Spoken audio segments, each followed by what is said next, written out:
Leibniz y el optimismo metafísico. Leibniz, Leipzig, 1646, Hannover, 1716, fue un erudito de cultura enciclopédica. Se interesó por la filosofía, la historia, la literatura, las matemáticas, la física y el derecho. Profesionalmente ejerció como diplomático, aunque fracasó en su intento de reconciliar los diferentes estados e iglesias cristianas. Este empeño de conciliación y armonía aplicado a todos los ámbitos le llevó también a concebir la idea de trabajar en la elaboración de una ciencia que contuviera los fundamentos y los principios de todas las demás. Se relacionó con intelectuales de toda Europa y fundó la Academia de Ciencias de Berlín en 1700. Entre sus obras filosóficas destacan Ensayos de Teodicea, 1710, Monadología, 1714 y Nuevos ensayos sobre el entendimiento humano, publicada en 1765. En sus últimos años, este filósofo cartesiano perdió la protección de los Hannover, familia de la nobleza germánica que llegaría al trono de Inglaterra, a la que había servido como bibliotecario, consejero e historiador, y murió en absoluta soledad.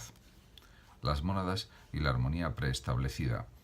La filosofía de Leibniz representa el último gran sistema racionalista del siglo XVII, que se opone al mecanicismo cartesiano y a la teoría spinoziana del despliegue necesario de la sustancia divina. Parte de considerar que el universo está constituido de infinitas sustancias creadas por Dios, a las que denomina mónadas, y que tienen las siguientes características. Son sustancias simples e indivisibles, átomos inmateriales que constituyen los elementos de todas las cosas. Donde no hay partes, dirá en la monadología, no hay extensión, ni figura, ni divisibilidad posible. Y estas mónadas son los verdaderos átomos de la naturaleza, en una palabra, los elementos de las cosas. Están dotadas de fuerza o energía interna, no reciben el movimiento de fuera. El mundo se explica, por tanto, por este concepto de fuerza y no por el concepto de extensión cartesiano, es decir, el mundo sería energía o fuerza y no materia. Son indestructibles, pueden ser creadas o aniquiladas por Dios, pero no se corrompen ni perecen. No pueden influirse unas a otras, puesto que no se comunican entre sí. Según la expresión del propio Leibniz en su Monadología, no tienen ventanas por las cuales alguna cosa pueda entrar o salir de ellas. Todas las ideas son, pues, ideas innatas porque proceden de la actividad interna de la mónada. Las cosas son agregados de mónadas bajo una mónada dominante. En el hombre, la mónada dominante es el alma racional, que es superior a las mónadas del cuerpo porque tiene percepciones más claras. Escribe Leibniz en su Monadología. Si queremos dar el nombre de alma a todo aquello que posee percepciones y apetitos, en el sentido general que acabo de explicar, todas las sustancias simples o mónadas creadas podrían llamarse almas. Pero como el sentimiento es algo más que una simple percepción, concedo que el nombre general de mónada y entelequias baste para las sustancias simples que solo contengan eso. Llámense entonces almas solamente aquellas cuya percepción es más distinta y va acompañada de memoria. Puesto que las mónadas no pueden influirse unas a otras, se le plantea a Leibniz el mismo problema que a Descartes, la comunicación de las sustancias. ¿Cómo se explica la relación alma y cuerpo y en general la relación entre las sustancias que parece haber en el mundo?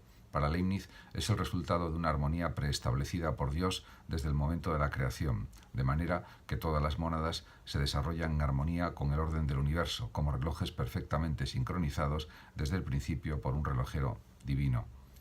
Julián Marías explica la comunicación de las sustancias de la siguiente manera. Según un ejemplo famoso, el problema sería equivalente al de poner de acuerdo varios relojes. En la solución de Descartes y Malebranche, el relojero Dios pone de acuerdo constantemente los dos relojes, pensamiento y extensión, que no tienen relación directa ninguna. En Spinoza se niega el problema, es decir, no hay dos relojes, sino solo uno con dos esferas, dos aspectos de la misma realidad, dos atributos de la misma sustancia que coinciden con Dios. En Leibniz, los relojes no son dos, sino muchos, y no tienen tampoco relación entre sí, pero el relojero ha construido los relojes de modo que marchen de acuerdo sin que se influyan mutuamente y sin tocarlos. Esta es la armonía preestablecida. El conocimiento. Leibniz no acepta la existencia de nada material y extenso en el sentido de Descartes. La realidad consta, como hemos visto, de mónadas, cada una de las cuales es un punto inextenso, inmaterial, pero estas mónadas se combinan para formar sustancias compuestas, de manera que paradójicamente el cuerpo extenso resulta de una unión de mónadas inextensas. Esto se explica porque la extensión, que es a lo que consideramos materia, es el modo en que percibimos las cosas y no un atributo de las cosas mismas. Cada mónada percibe el universo entero desde su punto de vista, no hay dos iguales, pero en diferentes grados. La percepción se da en todas las mónadas, pero solo algunas tienen conciencia de su percepción, lo que Leibniz denomina apercepción. En los animales y en el hombre existe apercepción, aunque en grado diferente. En esta jerarquía de mónadas, las almas humanas pueden llegar a conocer dos tipos de verdades. Verdades de razón son necesarias, ya que negarlas implicaría una contradicción, pero no nos dicen nada acerca de la realidad, porque el predicado no contiene nada que no esté ya en el sujeto. Así, en la proposición un cuadrado tiene 4 lados, el predicado está contenido ya en el concepto de cuadrado. Se fundamentan en el principio de no contradicción, y puesto que son evidentes, sin necesidad de la experiencia, son innatas. Es el tipo de verdad que encontramos en las matemáticas y en la lógica. Verdades de hecho. No son necesarias sino contingentes, es decir, su contrario es posible sin que suponga una contradicción, porque se refieren a los hechos de la experiencia que son contingentes. La proposición César ha franqueado el Rubicón, ejemplo que sugiere el mismo Leibniz, no supone necesidad. César pudo no haberlo franqueado, y eso no implicaría una contradicción. Las verdades de hecho exigen la comprobación en la experiencia y son propias de las ciencias empíricas. Se fundamentan en el principio de razón suficiente, según el cual no se produce ningún hecho sin que haya una razón para que sea así y no de otro modo. Leibniz distingue entre conocimiento divino y conocimiento humano. El orden del mundo es contingente y no necesario desde la perspectiva del entendimiento finito del ser humano, que no alcanza a conocer todas las propiedades de una sustancia. Desde nuestro punto de vista, César podía o no atravesar el Rubicón, porque no conocemos la noción completa de César. Solo el entendimiento divino, que tiene un conocimiento acabado de las sustancias, conoce la razón suficiente para saber que César no habría sido César si no hubiese atravesado el Rubicón. Eso significa que para el entendimiento de Dios todas son verdades necesarias. Desde la perspectiva divina, nada sucede por azar. El mejor de los mundos posibles. Dios ha creado el mundo por libre decisión de su voluntad y ha elegido crear este entre los muchos mundos posibles.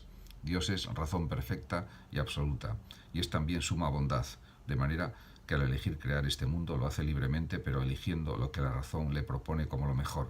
La consecuencia es un optimismo metafísico. El mundo creado es el mejor de los mundos posibles. Su existencia no es necesaria.